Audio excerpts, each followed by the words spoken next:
Hello नमस्कार, जय भीम सर्वांना। तर आज थोडासा उशीर झाला आज, कारण आज दादा बाबा आले होते, तर चाय पाणी नाश्ता हे सगळं झालं। आणि चला तर आता आपण कोणता आपला भाग चालू आहे, माझ्या लग्नाची स्टोरी भाग 5 पाचवा चालू आहे। तर म्हणजे असंच काही दिवस झाले, मग काही दिवसांनी मग थोडीशी माही पण मोठी झाली। म्हणजे 2-3 वर्षाची असून शायद तेव्हा, तर देवांशू खूप बिमार पडला तेव्हा। तर बिमार पडला आणि तेव्हा मग त्याच्याकडे म्हणजे पैसे लावायची हेच नव्हती, तर मग त्याचा तापच नव्हता उतरत। मग मी इथेच दवाखान्यामध्ये आणत होती, त्याला ॲडमिट ठेवलं 2-3 दिवस। तर म्हणजे तेव्हा कसं ॲडमिट करायच्या वेळेस मी म्हणजे चेकअप करायला आणलं, ताप त्याचा उतरेच नाही। तिथे नेणं म्हणजे तिसऱ्या दिवशी चौथ्या दिवशी मला त्याला आणाच लागे इथे। तर मग रिपोर्ट केले, तर रिपोर्ट सगळे नॉर्मल येत होते, पण तापच त्याचा उतरत नव्हता। माहिती नाही काय झालं होतं काय नाही। तर तेव्हा बी खूप त्रास झाला मला, खूप बस तेव्हा म्हणजे। आणि तो तर सोबत चालतच नव्हता, मीच एकटी आणत होती त्याले। तर दवाखान्यात नेणं आणणं माझंच होतं, माझं लेकरू होतं, मग मीच करणार ना। त्यानं स्वतःचं म्हणून समजलाच नाही तो। तर त्याचं कधी कधी ना मला खूप गुस्सा येतो त्याच्या विरोधात, मी तर कधी त्याचं नावसुद्धा काढत नाही, इतका राग येतो मला। पण आता काय करावं, तर तुमच्यासाठी मला आता सांगा लागून राहिली माझी स्टोरी, माझी कहाणी। तर मग तिथून येत होती, तर मग माझा लहान दादा, माझे लहान भाऊ, तर तो नंबर लावून द्यायचा, तो सोबत राहत होता। मग एक वेळा मग म्हणे ताप उतरत नाही म्हणे, तर मग ॲडमिट ठेवा म्हणे। तर ॲडमिटसाठी माझ्याकडे पैसे होते, तर माझा लहान भाऊ सोबतच राहत होता, तो वावरामध्ये फवारा टाकत होता। तर मग त्याला मी फोन केला, तर त्या दिवशी नव्हता, तर ये म्हणे तू, मी पोचतो म्हणे। तर मग त्याला सांगितलं, म्हटलं असं सांगितलं, म्हटलं देवांशूला भरती करायचं सांगितलं म्हटलं। तर मग त्यानं तसाच फवारा राहू दिला आणि पटकन धावत आला। मग त्याला पण सांगितलं होतं, ते देवांशूच्या पापाला पण फोन करून सांगितलं होतं का देवांशूला ॲडमिट सांगितलं आहे, तर तू करून दे, मी सवाऱ्या पाहीन, मग येणं होईन तर येईन, नाही तर मग नाही येणार, असा म्हणत होता। मग माझं दिमाग खराब झालं, म्हटलं लेकरापेक्षा सवारी घी काही नाही, दारू प्यासाठी, म्हणजे ते कायचं मतदानाचं चालू होतं तेव्हा।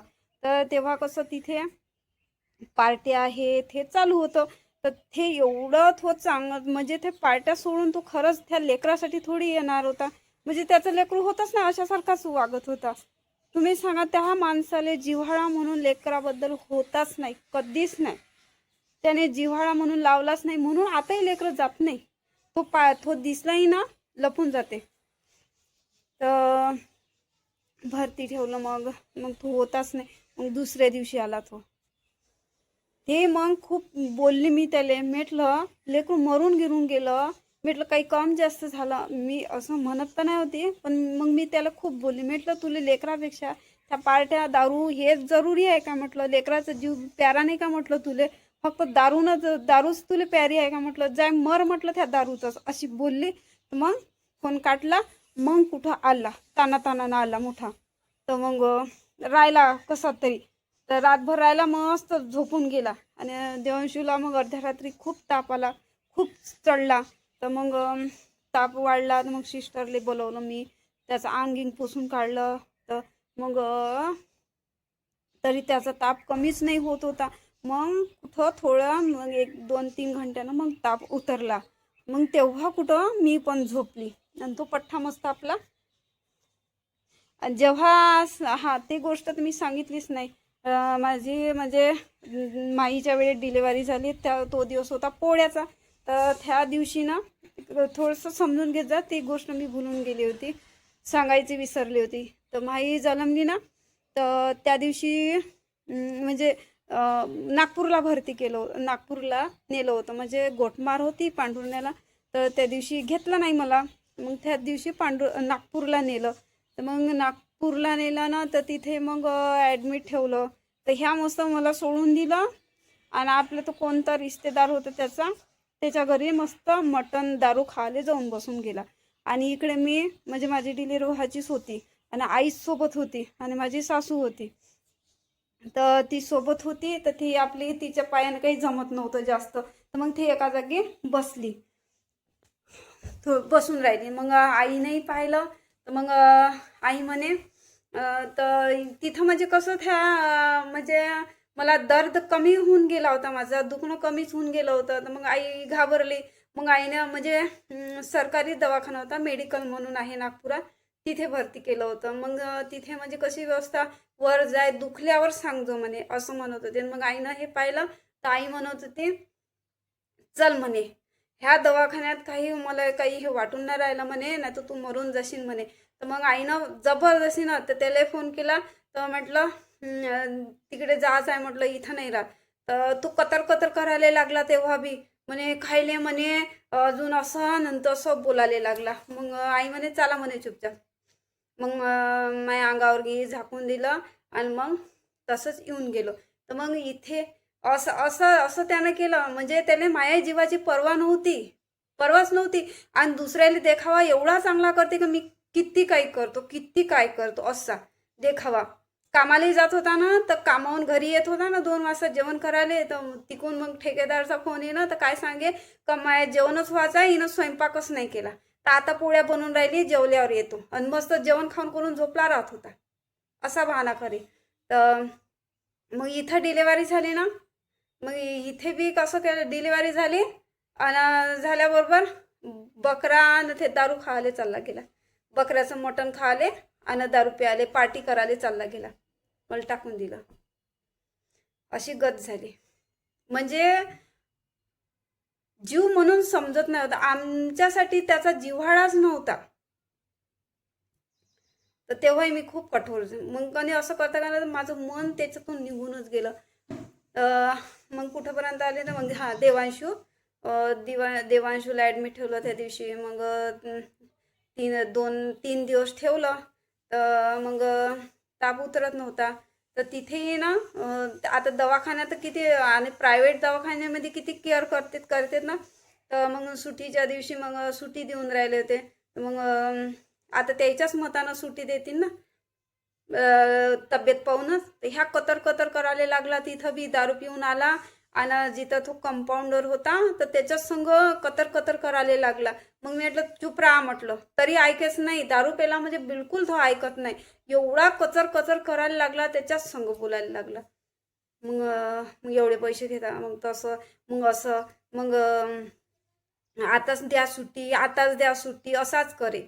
आता डॉक्टर येईन तेव्हाच सुट्टी देईन ना. मग असं दिमाग खराब करीत हो कुठं बी.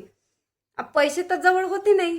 कुठं दवाखान्यात चाल म्हणून तर ऑटोत पेट्रोल टाक म्हणे, तू तुझ्या पैशानं पेट्रोल टाक, तर तेव्हा मी आपला ऑटो काढतो म्हणे, नाही तर मी येत नाही म्हणे, असं म्हणे. म्हणजे दुसऱ्याच्या ऑटोनं येत होती. दुसऱ्याच्या ऑटोनं पांढुरण्यावरून मी वरुडपर्यंत येत होती दवाखान्यात. सांगा त्या लेकराला घेऊन एवढा सणान ताप. हां, तर अशी करत होती. मग 1-2 वेळा तर लहानच आला माझा भाऊ, तोच येत गेला, त्याच्याच गाडीवर येत गेली. आणि मग एक वेळा हो असंच म्हटलं. तर तेव्हा ना म्हणजे खूप ताप आला होता. अजून डबलही म्हणजे ॲडमिट केल्याच्या बाद अजून त्याला ताप आला. 2 दिवस राहिल्यावर त्याचा तापच नाही उतरे. दवाई दिली की उतरे, अजून चढे.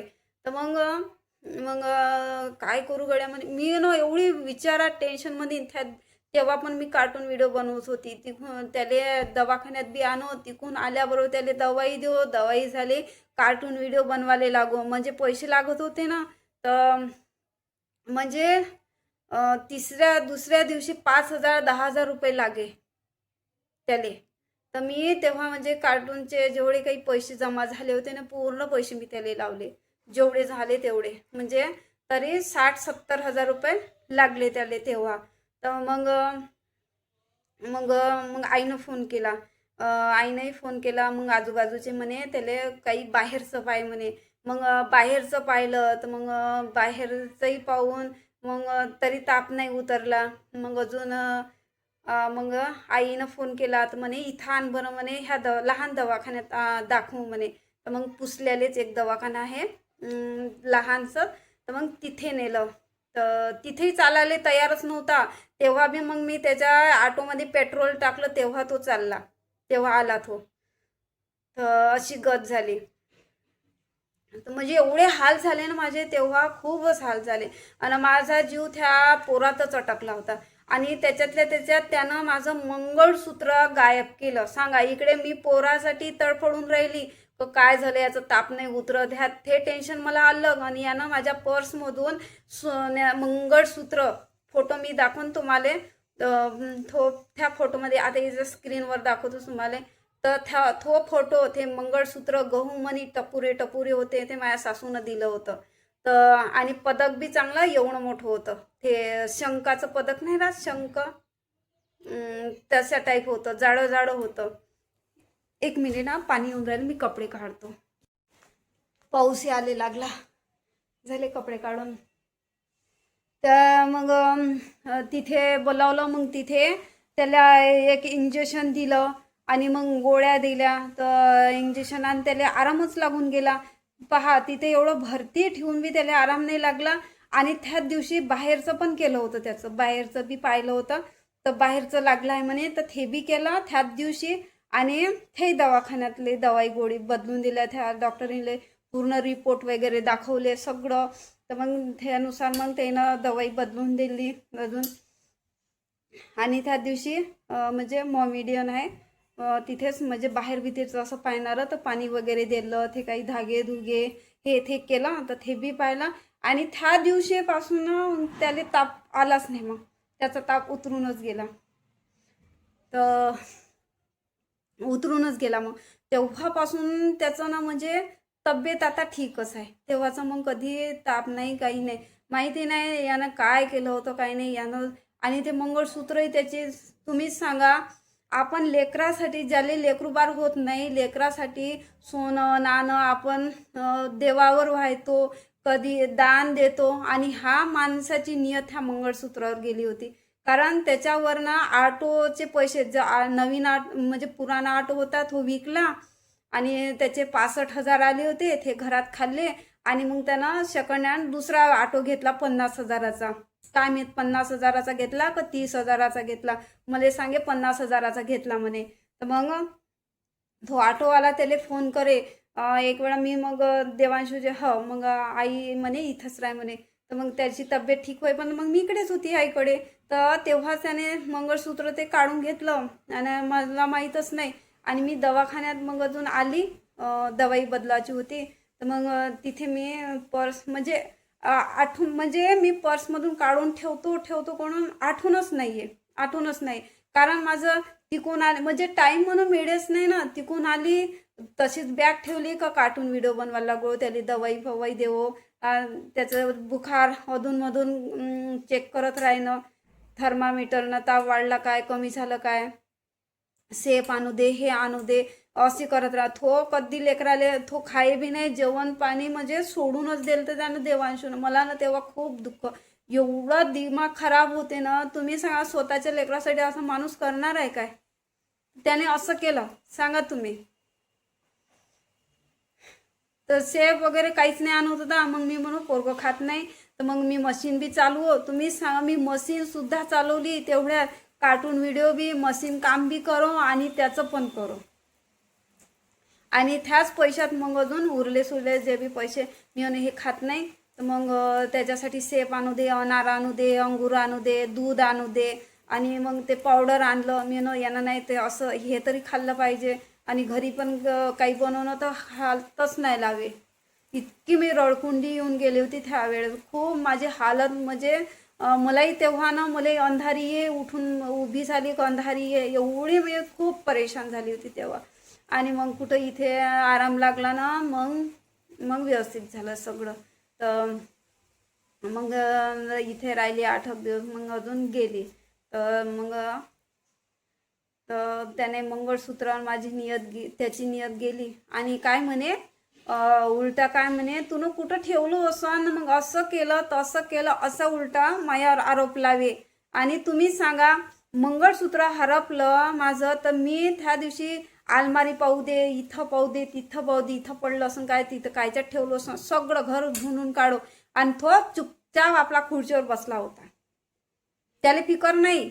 तुम्हीच सांगा, चोर माणूस असताना, तो चोर होताना म्हणून तो चुपचाप होता.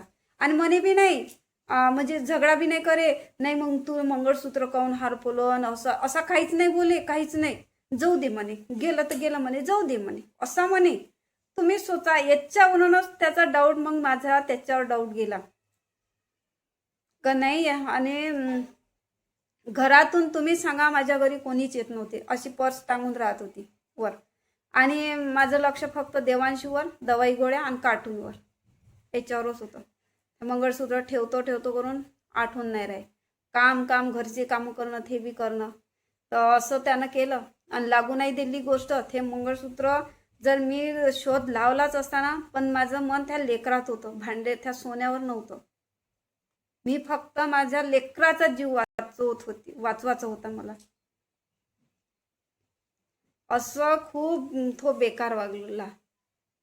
चला आता पुढची स्टोरी मी उद्याला सांगेन.